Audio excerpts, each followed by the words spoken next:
ഉണ്ടായിരുന്നു. സ്വർണം, പണം, അരി, ഗോതമ്പ, പഞ്ചസാര എല്ലാം ഉണ്ടായിരുന്നു. അപ്പോൾ ഇതാരറിഞ്ഞു? അങ്ങ് ദൂരെ ഇംഗ്ലണ്ടിലത്തെ ഇംഗ്ലീഷുകാരറിഞ്ഞു. അങ്ങനെ കുറേ ഇംഗ്ലീഷുകാർ കപ്പലിൽ കയറി ഇന്ത്യയിലോട്ട് വന്നു. ഇന്ത്യയിൽ വന്നതിന് ശേഷം രാജാക്കന്മാരോട് ചോദിച്ചു, എന്താണ് ഇന്ത്യയിലുള്ള സാധനം ഇംഗ്ലണ്ടിലോട്ടും നമ്മൾക്ക് കച്ചവടം ചെയ്യാറ്, ഇന്ത്യയിലുള്ള സാധനം ഇംഗ്ലണ്ടിലോട്ടും ഇംഗ്ലണ്ടിലുള്ള സാധനം ഇന്ത്യയിലോട്ടും. രാജാക്കന്മാർ സമ്മതിച്ചു. അങ്ങനെ രാജാക്കന്മാർ അങ്ങനെ ബിസിനസ് പോയിക്കൊണ്ടിരുന്നായിരുന്നു, കച്ചവടം പോയിക്കൊണ്ടിരുന്നായിരുന്നു. കുറേ ദിവസം കഴിഞ്ഞ പിന്നെ നമ്മുടെ ഇംഗ്ലീഷുകാരുടെ വിധം മാറി. അങ്ങനെ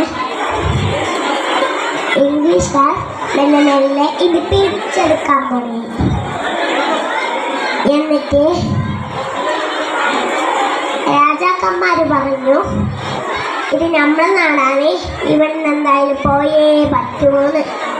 അങ്ങനെ കേട്ടില്ല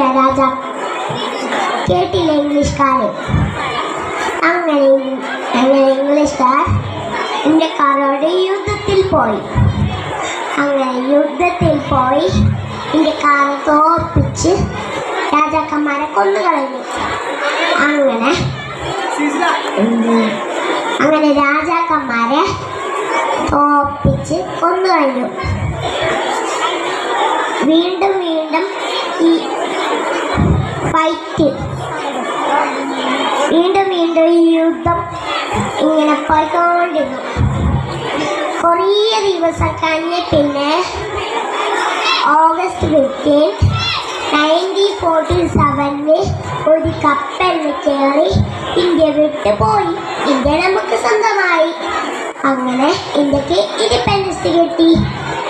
അപ്പോൾ ഇതോടെ എൻ്റെ കഥ അവസാനിപ്പിക്കുകയാണ്. നന്ദി, നമസ്കാരം.